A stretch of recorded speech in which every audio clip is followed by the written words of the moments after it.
A preview of today's show. I mean, obviously you're going to dominate them in a 17-card situation. So you'll be scooping them plus the foul. I mean, you're talking about maybe 100-point hits. These really early game situations are not going to be well simulated by computers, so it's really going to take a lot of human ingenuity to figure out what the best set is, and there's always going to be disagreement. But the person that figures it out the best is going to show long-term better results than their nearest competitor.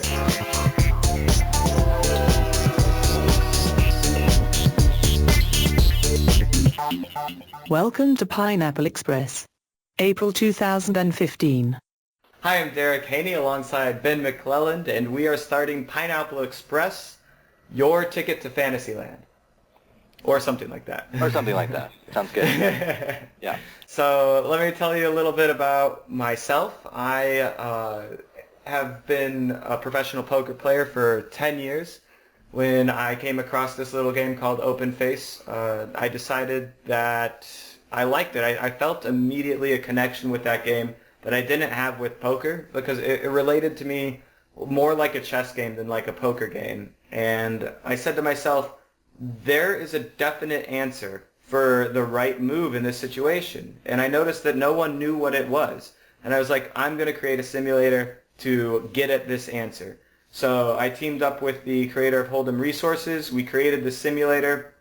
We put in some shortcuts, but overall it's completely exhaustive and extremely accurate. And it can do the latter half of Pineapple right now is all we got. We can't do the early game because of the level of complexity and combinatorics involved, but we've got definitive answers, and we're learning a lot. It turns out there's mistakes being made every day in this game, and you never really think, you start to think you know it all, and then you come in and it just knocks you on the head. Every rule that you've ever made can be broken at some point in this game, and that's what I find really fascinating about it, and that's why we started our site. So for that simulator, you can go over to openfacesolutions.com, and you can try it for free and play around with the tactics trainer and study some hands. There's great information there, and it's a great resource for learning how to improve your game and plug your leaks. So, and with that said, how about, Ben, you give us a little bit of background on yourself? Sure. So I've played poker for only about 5 or 6 years now. I have had success at every level that I've gone to, and I wouldn't consider myself a pro just yet, although that is one of my goals. I just moved to Southwest Florida from Indiana, and where I was in Indiana was just kind of a dead spot, literally 2 hours from the nearest serious action. So now that I'm here, I have a lot more opportunities, and actually I'm doing pretty well with Hold'em and, believe it or not, '08. Which is totally new to me, but I mean Omaha, high-low. But that's something that I'm enjoying. I'm also a web designer, and I'm really into data collection and analysis, and that may be the combination of those two things is what led me to develop my website, which is called openfaceodds.com. And so I just write a lot of strategy for OpenFace Chinese. My early stuff was strategy for the standard variation of the game, but really the last year or so I've been focusing almost solely on Pineapple, and I would say that most of the articles that I write would be good for heads-up Pineapple play. I also have game simulators on the site. You can just practice basically on the site. I do odds charts too, so I have the Pineapple odds charts up there as well as standard. I'm very interested in sort of the if I could write the book, my dream book to write would be like the big book of odds charts. It would look like an atlas or something. You know what I mean? It would look like some constellations, some sort of tabletop book that you could open up and go, this is how you play Pineapple, or this is how you play Deuce through 7. And, these are all the charts that you need, to navigate the water, so to speak. So that's kind of where my angle is. So I really enjoy the analysis part of it. And I like to play. So there you have it. Yeah, absolutely. It sounds like an awesome book, but that is going to bore a lot of people. And I actually know a lot about that because I wrote a very math-intensive poker book, and it was pretty boring. I think people have told me that they've read it, and I'm like, did you really read it? Like, you probably just skipped a couple of those chapters in the middle. They were really just it was just a bunch of math on a page, and people are probably like, what is this? But I just had to do it. I had to be the nerd and just say, here's the answer. It's in Greek. I hope you read Greek. Literally, it was in mostly Greek, right, with the symbols and all that stuff. Yeah, But, actually, now that we're talking about books and writing and stuff like that, I guess, an actual practical manual would be something like, like 100 starting hands, starting 5 cards in Pineapple, Open Face, Kings or better, Yeah. Like what would be a fairly typical setting strategy for these 100 hands, How many million hands are there, by the way? Starting hands, first to act, you've got 2.5 million different 5-card draw hands. Okay. So I think that's what it is. And I think that's without repeating itself. But don't hold me to that. And then, what's funny is that when you break it down in a kind of a pineapple kind of way, it's going to go down even further than that because... especially on the strategy for setting, I think if you have 3 3 4 4 7, that's the same as 4 4 5 5 8. So like they're basically exactly the same. Maybe they have slightly different values, but the strategy for playing them would be the same. So that it kind of gets complicated or maybe even simplified as you think about all the possible hands from that. There's actually a really cool Kev math thing that I think I have saved somewhere where they did a cool like computer run out of all of the hands and they kind of labeled them. So this is how a poker simulator actually works for No Limit Hold'em, something like Poker Stove. What it does is it takes the final 5-card hand or the best 5 out of a 7-card hand and it arranges those cards from highest to lowest, checks for suits, and then it actually assigns a numerical value to it between 1 and 2 and 2,220,000 or something like that, whatever the number is. And so that's how hands are like scored and ranked versus each other. They're converted into numbers, and then you just see which number's bigger. And that's a really easy computation in math. And that one's for a 5-card draw? Yeah, it's for all sorts of poker simulators. That's how like when anybody that's ever ran a poker simulator before, that's kind of how it breaks down. It breaks down into a 5-card draw kind of way. I guess I'm thinking the configuration of the hand. Like, I mean, what makes a certain hand more valuable in 5-card draw is going to be similar but not the same to what makes it that valuable in Open Face.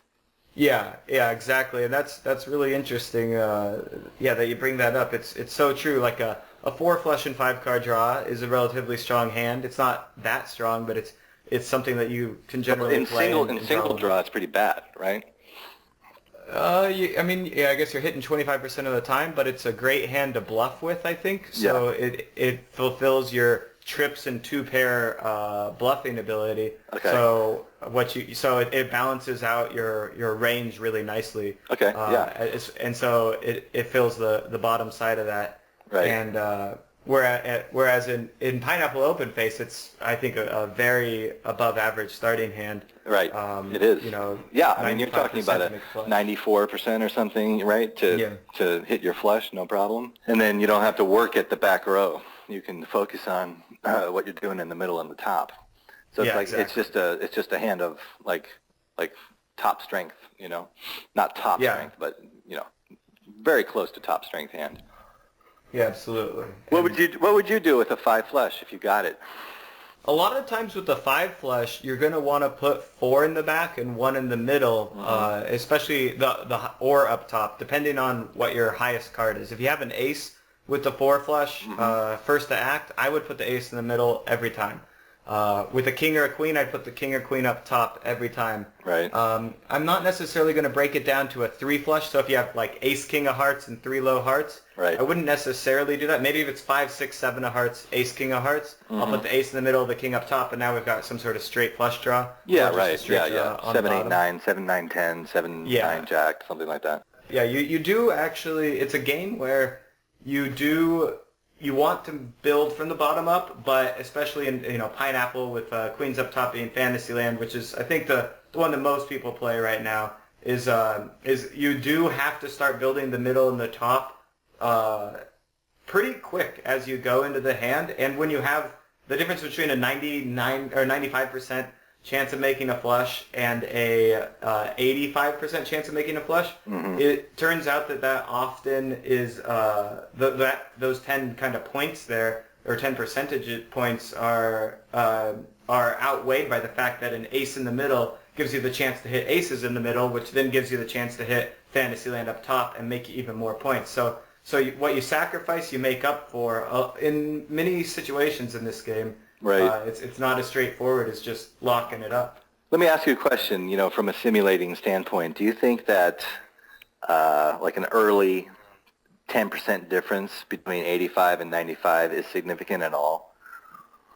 Like, because I'm the kind of player that would just say, oh, I got 85, I got 95, whatever, I got 85, I'm good, So yeah, I'm just going to do actually, it. It's actually a common human like the human mind does not construct the difference at the top and bottom ends of a spectrum very well. So, and what I mean by that is that if you have like 5% and 10%, a human being doesn't really understand the difference naturally between 5% chance of something happening and 10% chance of something happening. And the same works with what you're saying, 85 and 95%. People don't understand. And then put two numbers that are kind of close to each other percentage-wise, 45% and 55%. But so it takes a large jump, generally 33% and 66%. I think people feel that. Right. The chance of being a 2/3 favorite and a 1/3 underdog is really common. 75% and 25%.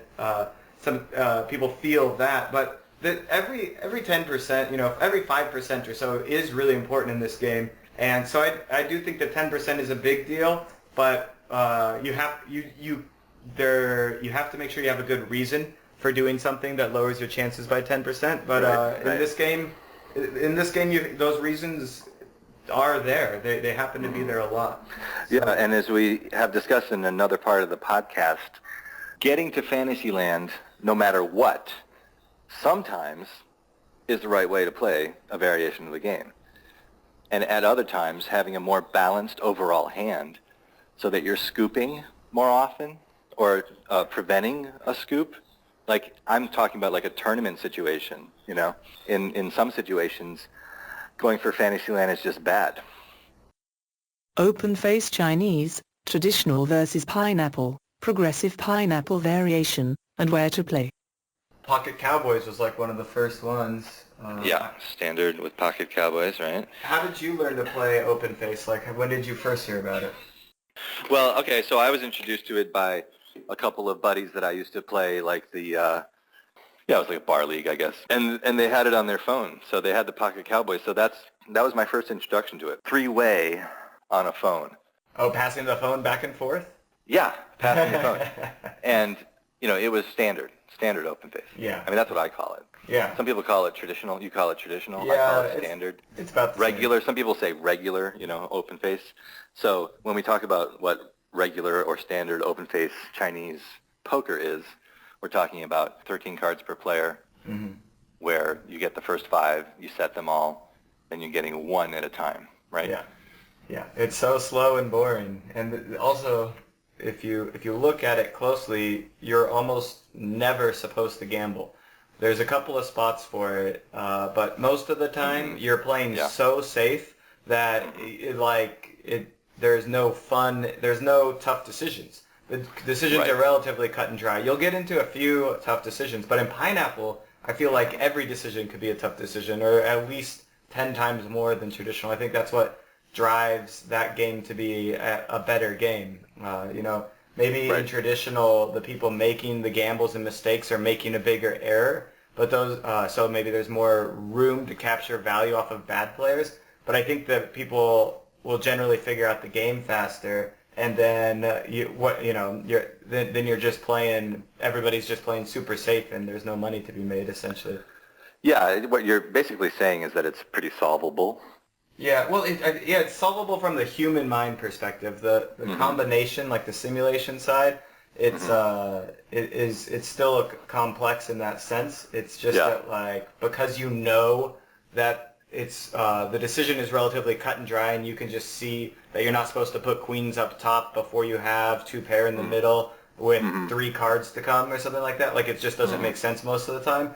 Then you're actually just not you're being rewarded for playing it safe consistently, and anyone that wants to make that gamble is making really huge errors, and it's pretty easy to calculate just with like a pen and paper, that it's Well, and so Pineapple gives you more decision points, and it probably helps start to separate the better players from the worst players. Yeah, I think so, because those gambles, those gambles in Pineapple can really pay off, but if you do them wrong, they can really hurt you too. I've got friends who foul 25% of the time playing Pineapple Open Face, and mine is like 17, which apparently is very low. There's some people, I might be on the low end of the spectrum, maybe I'm not gambling enough, and then there's other people on the high end that are gambling almost every opportunity they even get to take the gamble. So, part of what's going to be appealing for the masses, and like the gamblers, is kind of like the wild things you can do in Pineapple and get away with. You know, for example, I mean, I'm trying to think of a quick example off the top of my head where you might set aces in your first 5 cards. You just set them right up top. Who cares what else you have? Doesn't matter. You've got a 4, 5, 7 rainbow. And just like throw that in the back, go for the double gutter or the 2 pair, and well, I guess at that point you'll need a double gutter plus some sort of 2 pair in the middle, right? Yeah. But like if you did that in standard open face, you would foul probably 98, 99% of the time. Yeah, it'd be huge. Okay, but in Pineapple, you're still going to have some sort of like 10 to 25% equity. I mean, I'm talking very rough numbers here. Yeah, but 25 cents. Right. What do you think? Something like 20% of the time you'll be fine, Yeah, absolutely. And when you hit, it's sick. So I mean, there's a huge difference between 1% and 20 to 30%. And while it's not a recommended play with that particular starting 5, from me, I would set the aces in the middle. I'd still, try to get my gut shot straight and or 2 pair or trips in the back, and then go for kings or queens in front. But I guess the point I'm trying to make is that Pineapple will just allure, more of the gambling variety into the game.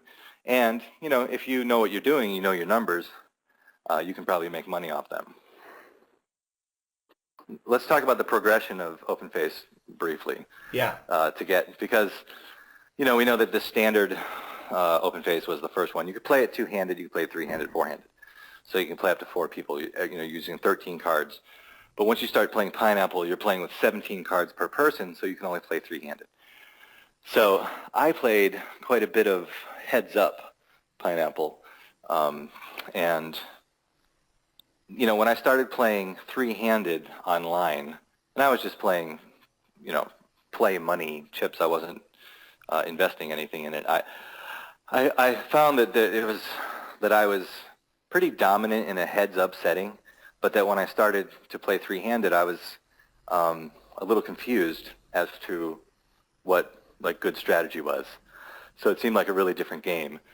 Do you want to comment on that briefly? Yeah, it's definitely different. It's a totally different ball game now. Yeah, you personally get the same. You get 17 cards. If you're not looking at your opponent's hands, it kind of plays the same individually yourself. But then when it comes to making a crucial decision, the math is completely different, and that's really what it breaks down to. Having 4 outs and 30 cards in the deck is way different than having 4 outs and 25 cards in the deck, or sorry, like 20 cards in the deck, or 15 cards in the deck, or something like that. because of the odds are now drastically in your favor, and it's a little bit mentally challenging to remind yourself that you are going from thinking, okay, this is not a gamble because it's only 4 outs, to thinking, oh my gosh, there's only 10 cards in the deck, especially when it's on an app where you can't even see the deck, right? So you can see the cards on the board, so there's you know that they're out, but you also at the same time aren't thinking, oh, the deck used to be half a deck thick and now it's really, really thin. There's pretty much, I have a 40% chance of hitting or something like that, or more. Mm-hmm. So, it just seemed like there was so much variance in this three-handed play with what we call the three queens up top rule. Okay, so I mean, for most people who are listening to this will know what we're talking about, but for those who don't, when you have queens or better in your front row or top row, then you get a trip to Fantasyland where you get all 14 cards at once, and then you can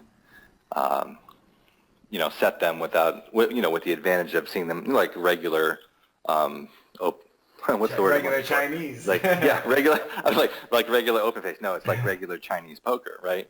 And in regular Chinese poker, you get 13 cards, but in Fantasyland, in Pineapple, in the first incarnation of the game, you would get 14 cards.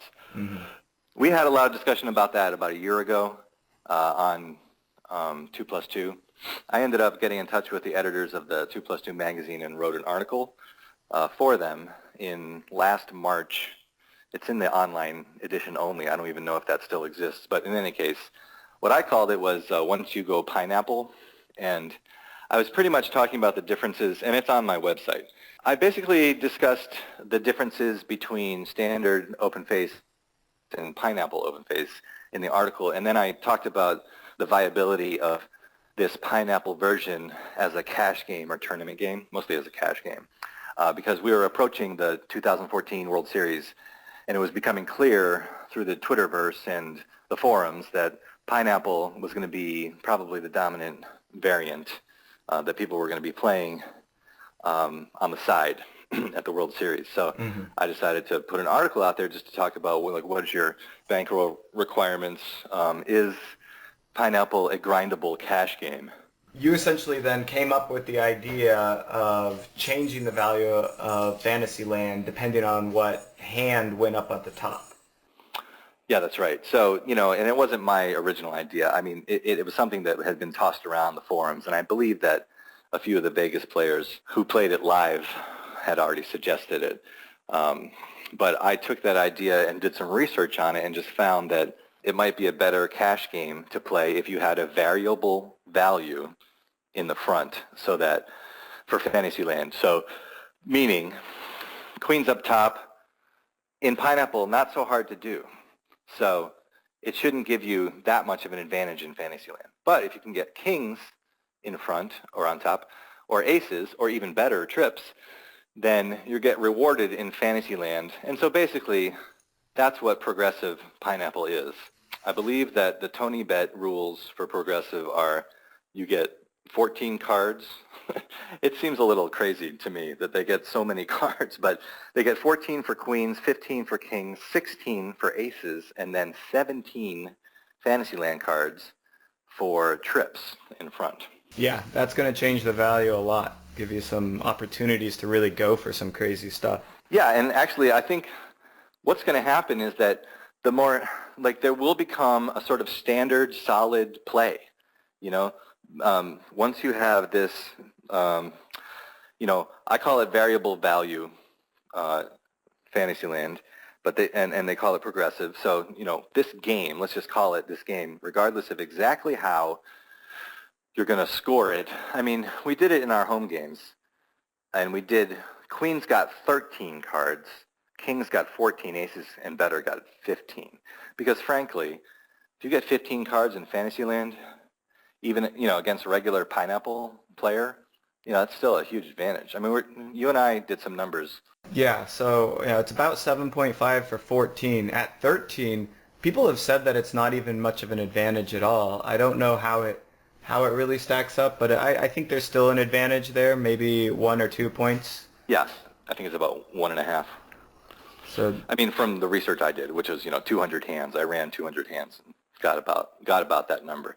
And then 15 card Fantasyland, I have it around 12.5 or 13. What do you have? Do you have that? I never ran out any simulations on that, but Yeah. I could see it being anywhere between 11 and 15 points. Right. And So, at that point, it's going to really start to escalate.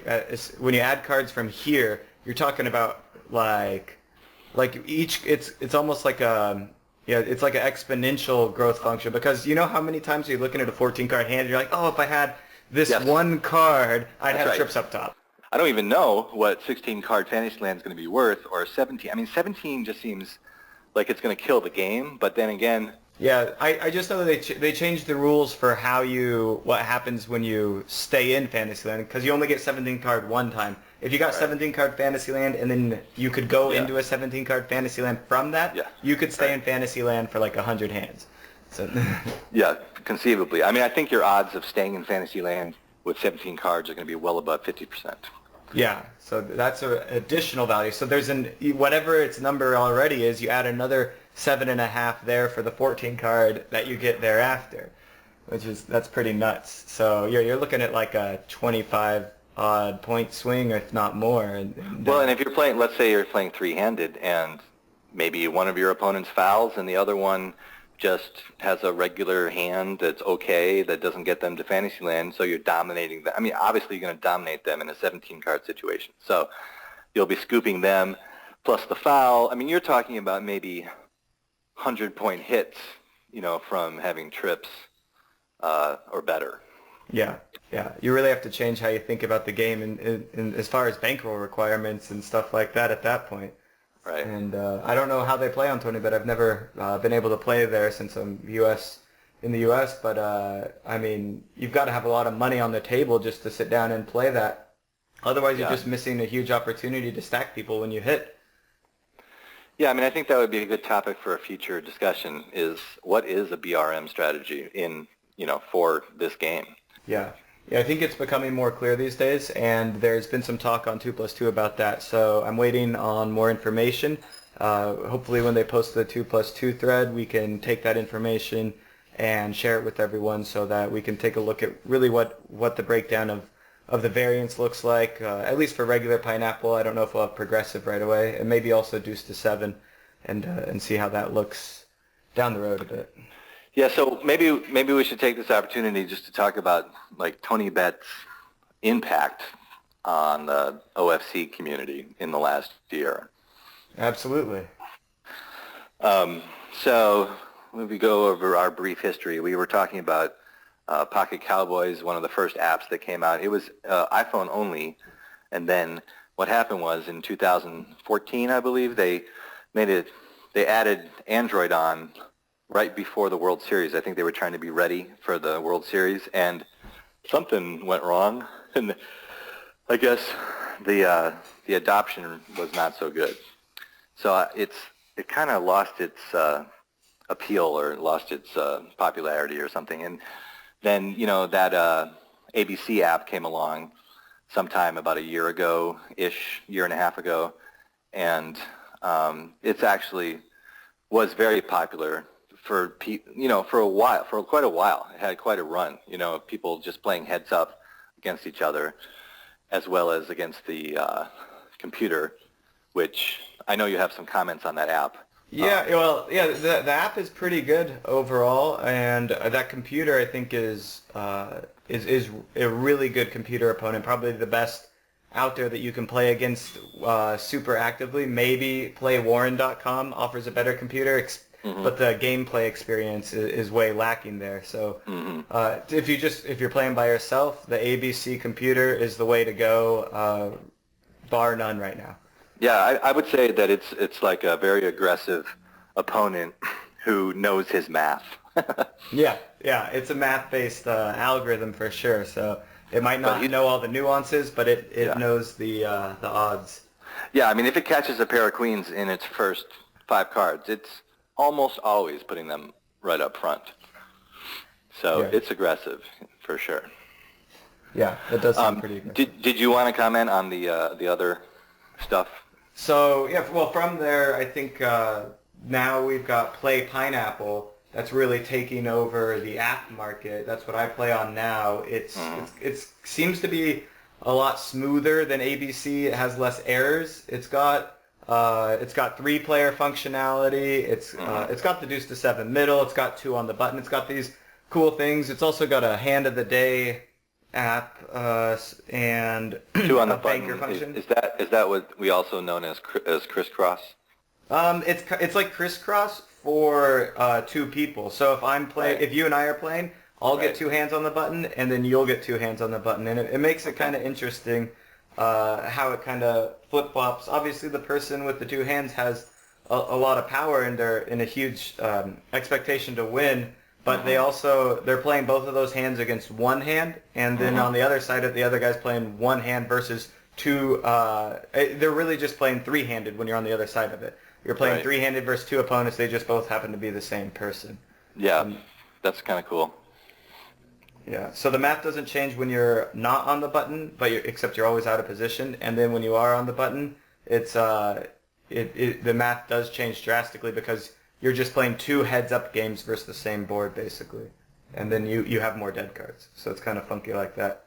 It's just a really smooth app. I think it tracks things a little bit better. I did notice a important error that I don't know if they've solved yet, where if you complete a series of hands, and I definitely recommend you just go unlimited with whoever you're playing against, and then you can quit whenever you guys want, kind of. But if you complete, let's say, a series of hands, like 20 hands, and then you hit kind of the, like end the session, start a new session, I've seen it double count the last hand.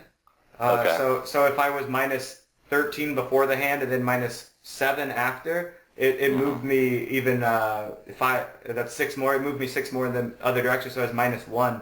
And when I was playing versus someone, and we caught the error and paid out according to the right schedule. But if you're not catching the error, it's just the last hand gets double counted. It could be better for you or worse for you. You don't really know if you weren't paying attention. But it does. There was a little error there, and for that reason, I don't use their banker function. But the banker function is pretty cool because you set how many dollars a point you're playing, or because we're doing all the money on the side kind of thing, and then it'll tell you how much real dollars you're up or down on people and what they owe you. But I always just take care of that with text message or some sort of chat thing or Excel spreadsheets to talk about kind of who's up and who's down on the side. Right on. So, and is that iOS only right now? Yes, it is, and yeah, I'm a Android user, but I kept my old iPhone just to play that game. I don't even have service on it, so I only play when I'm at home or if I'm at like the casino that has Wi-Fi or something. Gotcha. So yeah, I don't think there's a really great Android option right now. Do you know of one?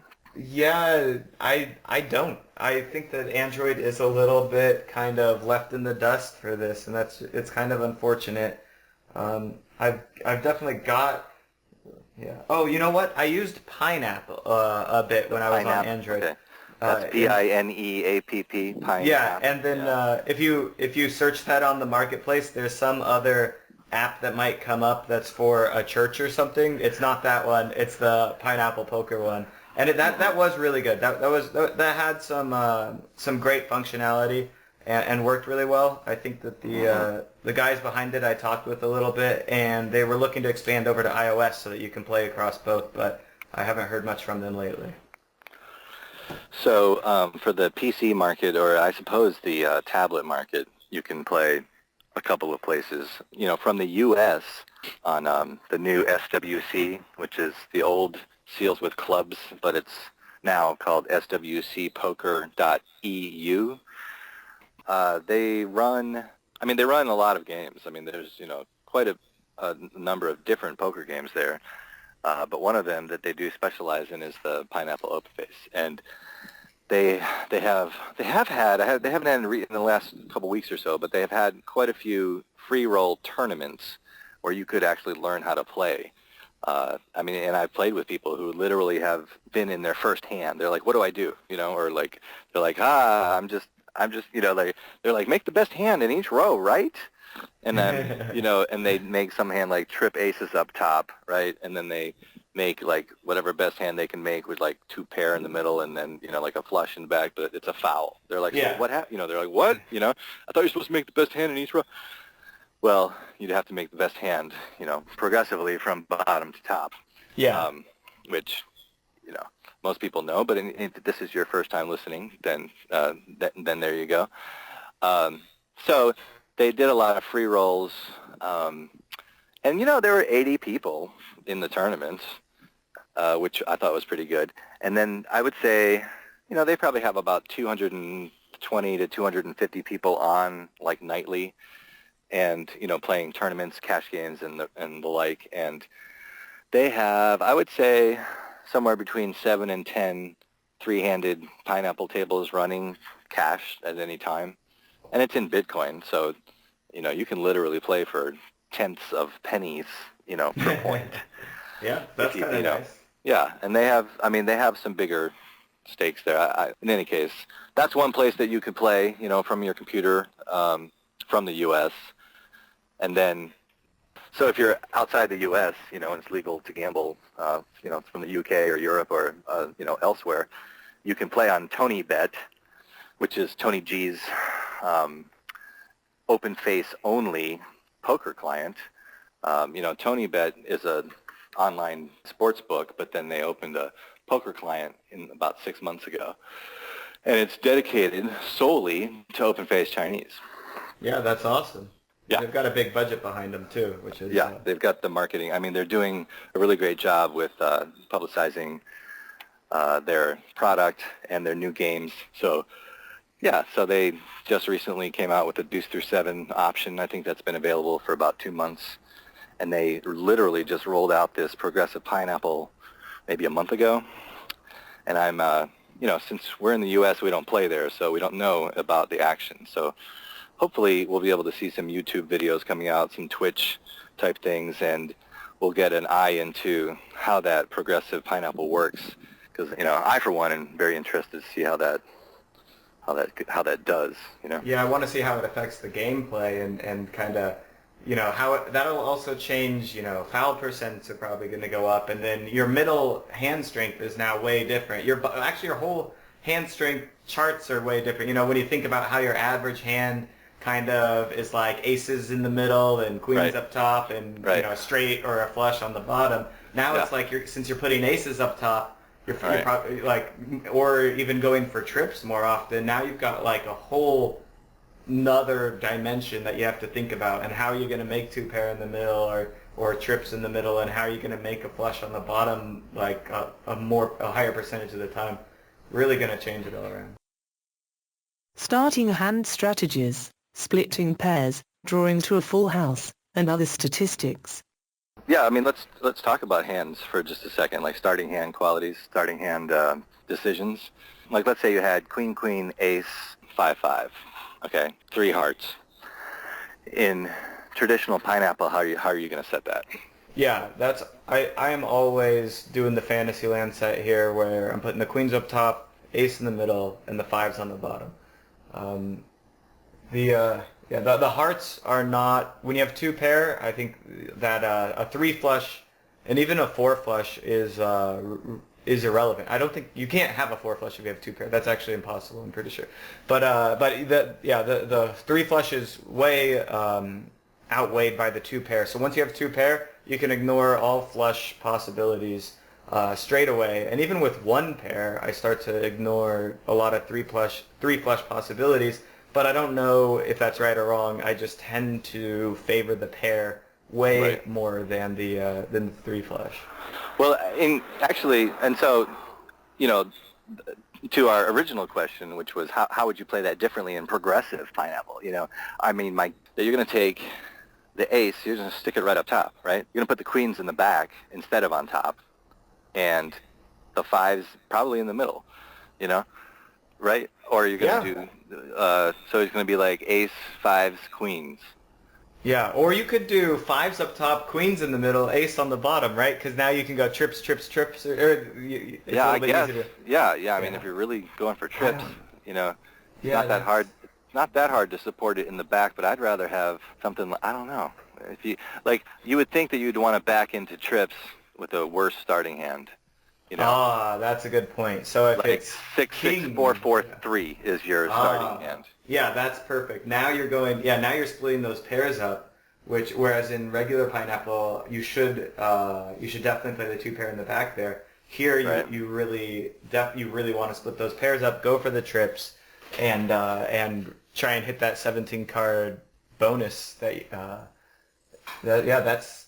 is a different kind of play. That's not something I think about. Like, let's say you saw your opponent's hand and your suits were live, you know, and you had like 4-4-6-6, 10, so that, or let's call it more like 3-3-4-4-10, so that your suits, like for the 10, let's say the 10 suits are live, a suit is live, you know, and that it also has sort of a range of straight cards around it that are pretty live too.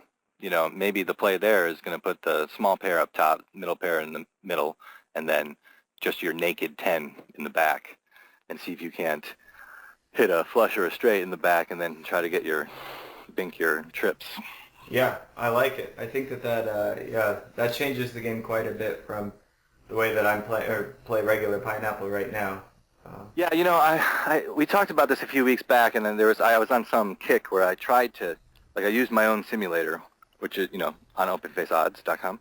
I used it specifically to try to get to trips, you know, like in a regularly dealt Pineapple hand. Yeah. So what were the results of that? Yeah, it was pretty bad. Lots of fouling. Yeah, but it wasn't as. It's funny, actually. You know, there was a lot of fouling, but it wasn't as much as you would think. And what happened sometimes was that you get incredibly aggressive early on, and then you end up making some really good hands just without the trips. It wasn't quite as foul-y as you would think. So I would say in 100 hands, somewhere between like maybe 3 and 6% of the time you could like go for trips.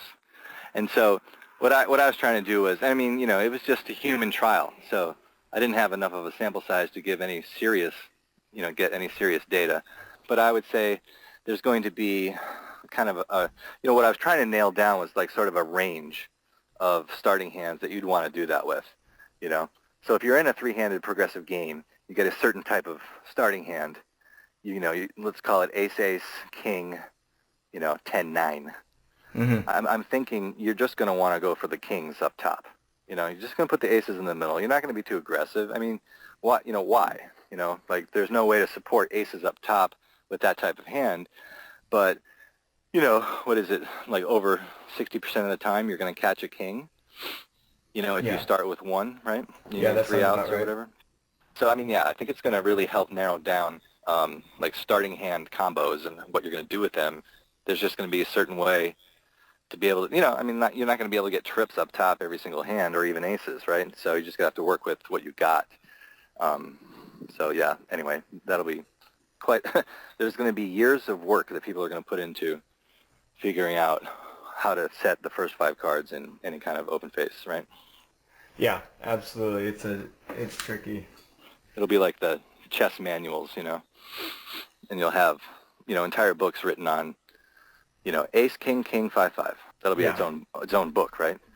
Yeah. At least a chapter. I think the idea is to give it at least a page or two of thought and figure out, you know, what is everyone thinking and how it really plays the best. I think that there's these really early game situations are not going to be well simulated by computers, so it's really going to take a lot of human ingenuity to figure out what the best set is, and there's always going to be disagreement, you know, and usually it's probably not going to matter all too much, but the person that figures it out the best is going to show long-term better results than their nearest competitor. So it's worth it. Drawing 3 to a flush, chess, and more. Let me give you a spot, and maybe you can talk about this for a minute. Regular Pineapple, queens up front, okay? And you're getting ace, deuce, 4, 8, 8. And you have 4 to a flush. So one of the 8s, is a heart, and the ace deuce 4 are hearts. This is one of those funny things. I think I tend to put a ace 2 4 of hearts, right? So I think I put the 3 hearts in the back and 8 in the middle. Right, and it's a little easier to do that because you have the straight draw as well, right? Yeah, the straight flush draw is a little bit handier, and the fact that it's a straight draw alongside the flush draw. Right. That just brought up like something deep inside me that I just realized, which is really funny, is that when I have a 3 flush like this, I tend to put 8 8 2 in the back and then ace 4 in the middle. But for some reason, when it's a 4 flush, I tend to put the pair in the middle and the 3 flush in the back. Well, I guess when it's a 3 flush and it's one of the 8s, so it's a cannibalizing 3 flush. It's a cannibalizing 4 flush. Yeah, and you popularized that term, right? When you call it a cannibalistic kind of hand, where right. The flush is getting eaten by the pair, or however you want to say it. Like you can't do them both. Yeah, I don't know. I had some classification system I'm sort of working on. It's going to take 30,000 years to finish, but I had something I called cooperators and cannibals, and that's a cannibal hand because the 8 can either go with the flush or it can go with the pair, but it can't do both. Yeah. So there's already a little bit, of the cross, eating away of the basically of the draws. You know what I mean? Yeah. So if you put those 8s in the middle, then you decrease the flush draw by 1 in the back. But if you choose the other way and you put it with the 4 flush, well, your chances to make the flush, go up to nearly 100% at that point, right? Yeah. Like over 90. But then what do you do with that middle 8? And, a pair of 8s in the middle is a pretty good start, in almost any variation. Yeah, so it's a tough spot. You have to make decisions with those little cannibalistic cards. But let's talk about your set. So you've got the 3 flush in the back and then the pair in the middle. And let's just say you're live, okay? So you're live, and that means you have, 9 cards to runner your flush in the back? 12, right? 5, 12. You place... You've got 4 of them already, right? Oh, so sorry. Yes. I was thinking 12 cards to come is what I was thinking. Oh, right. Okay, yeah. So you have 12 cards coming, and you have 9 outs to catch the flush, right? So, on the charts that I have, if you're 4 to the flush, I'm sorry. All right. So if we have 9 outs from the set... It's hard to do on the phone. Yeah, it's hard to do on the phone. 9 outs from the set would be 95% if you're first to act and 97% if you're second to act. That's you're saying 4 to the flush. Yeah, that's the 4 to the flush. So if it's 9 outs to 8 outs, so you have to runner. Mm-hmm. I remember that I did the math wrong on this one. I actually have it. I got it. You're so let's say you're doing runner. Okay, and you have 10 outs. So let's just say that 8 of hearts wasn't there at all. It was an 8 of clubs or something. Okay. Mm-hmm. If you have 10 outs and you have to go runner, and your heads up. I'm just doing heads up here. Okay. Mm-hmm. Your first to act, it's 80, and then 86 in position. But then 9 outs is only a diminishment of like 6%, so it's like 74 and 81%. So you're almost always at least a 3-to-1 favorite to hit the way that you set it. With the 8s in the middle and the 3 flush in the back, and that's why it's a good play, in my opinion. So yeah, that's what I've got here. So 10 to 9 is 80. I have 80% on first, 86. Right. If you're second to act, 9 to 8, 74 and 81. That's what you said, right? And then 8 to 7 is still 67, so that's 2/3 of the time. Right. And 74%, 3/4 of the time in position. Right. And so that's quite a lot, definitely. And then for the since we're talking about stats, we'll give you some more stats of the day, and I'll make sure and post this image alongside the podcast. We also have, for a full house draw, you'd have 5 outs to 4 outs if you have a pair and a side card. And that's 38% if you're first to act and 45% if you're second to act. So really, the odds do change quite a bit. That's a 7% difference. And almost half the time, if you're in position with a pair and a side card, you make a full house. That's pretty good. Yeah, that's what I was talking about earlier on in the conversation, where when you do something like try to expect a full house in like standard open face, it's going to happen less than 5% of the time, or Yeah. something like that, right? And some minuscule amount of the time, and then you're talking about a nearly 40% chance of that happening anytime that you've got a pair of 5s and an 8. You Yeah. throw them in the back, and you're like, okay, about almost half the time I'm going to boat here, Yeah, that is nuts. Yeah. It's like, that's when you think about, especially you compare kind of most people coming from that play this game come from poker background, like No Limit Hold'em, Pot Limit Omaha. Even in Pot Limit Omaha, you're not making a full house by the river with your random 4-card hand that often. So Right. Things are, it's obviously a way different game, but all of a sudden full houses are like commonplace. Whereas in most other games, they're supposed to be hard to make. They're supposed to be hard to make. Well, and this is where it's interesting to see what kind of people are going to be the best kind of open face players, and over time, because I feel like you're going to have just a really great combination of sort of an intuitive flair for it, and a gamble, like a risk-taking personality. Yet, if you don't follow the curves of the math, you're simply just going to go off the rails. Yeah, absolutely. I think that it favors. If there, you've got to be a poker player, a chess player, and then just a straight up math nerd. Right. All of them kind of come together perfectly for this game. Yeah, and to be honest, the funny thing is that maybe to play correctly, you have to kind of look like a maniac. Yeah, absolutely. I think so. I think sometimes you're going to get some eyebrows raised at you. But you get a lot of cards to work with, so there's your fail-safe, right? You got 17 cards, for God's sake. So.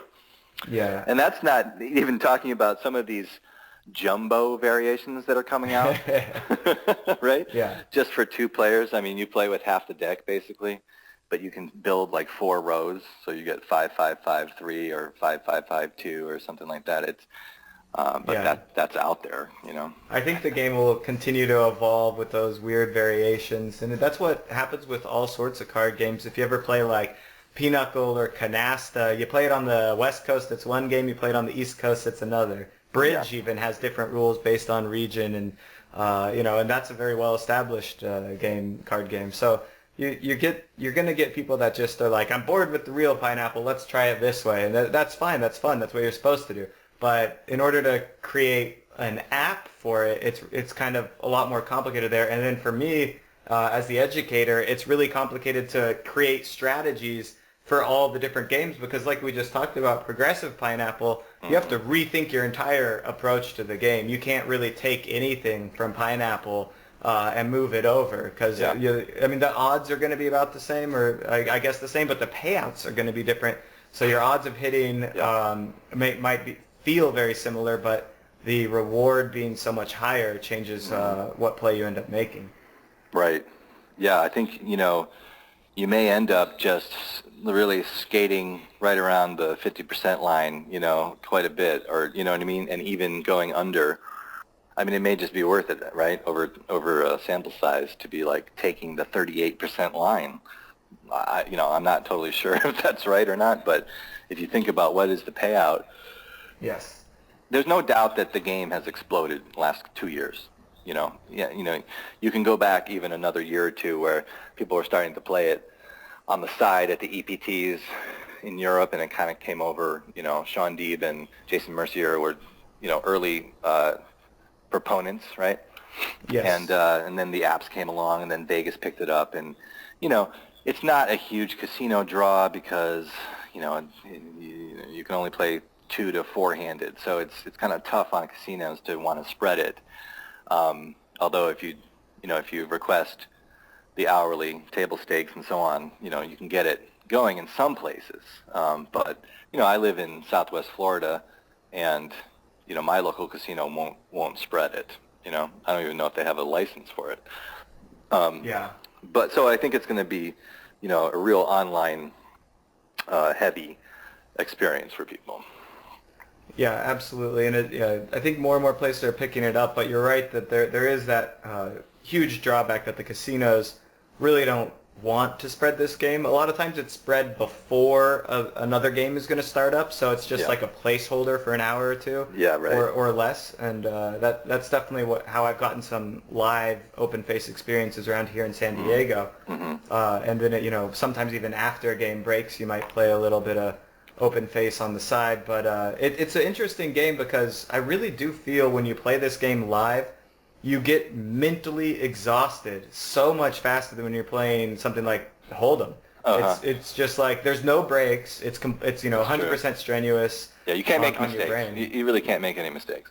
Yeah, it's a game about real endurance. Poker is certainly endurance. I've played 24-hour sessions before, and you slip. At some point you're always going to slip when you do that. And in this, it's like 5 hours. It's very interesting that you say that because you think about chess and you think about the concentration that has to go into chess because I never really got to such a high level in chess that I ever did this much. But the thing that is mentally exhausting, I suppose, is that you're thinking about different branches of play, right? So you're thinking about if I go down this road, if I make this move, what are the 10 options that he has to, or she has to respond, and then after that, so there's a lot of calculation with this tree branch type of thing, right?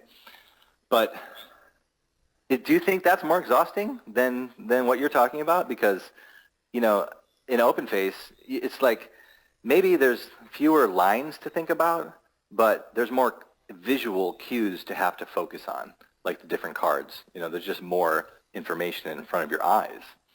Yeah. Well, and the thing is that in chess, it's all about the combinatorics. It's just combination to combination and how those stack up versus each other. And then in this game, you have the combinatorics, and then you have the odds of hitting, which they're technically based on combinatorics, but you're never going to be like, okay, there's 1 million ways that I make trips on the river out of 12 million final ending situations. That's what the technical odds are. That's how they're calculated. But what you're thinking is, I have, an 8% chance of hitting my hand. And that's how you end up thinking about it. So you memorize the odds. So your goal a lot of the times is to pull up a memory of the odds of the situation based on studying an odds chart, or it's to estimate that on the fly, which is also extreme. That's exhausting in itself because you really have the human mind has no way of kind of taking that large scale capacity and making the calculation. Yeah, like I'm the kind of guy who needs to memorize, once I know my odds, I play my hand accordingly, But, calculating those on the fly is going to be difficult for someone like me. High Hand of the Day. Today's High Hand of the Day brought to you by Play Pineapple, and that's the pineapple with the sunglasses on it, which is my favorite app right now. The High Hand of the Day is at Pocket Sylvia's, and it looks like she got 10s up top with a jack kicker, a straight flush in the middle, 3, 4, 5, 6, 7 of spades, and a straight flush on the bottom with 9, 10, jack, queen, king of hearts, and that netted her 50 points. Go Sylvia. Congratulations. Right on. Sounds good. With that being said, thank you everyone for listening, and there's plenty more to come, and stay tuned. This is Derric Six Peppers Haynie, and... Yeah, Ben McClelland at OpenFace Odds on Twitter. Yeah, perfect. And I'm at OFC Strategy. We'll see you guys next time.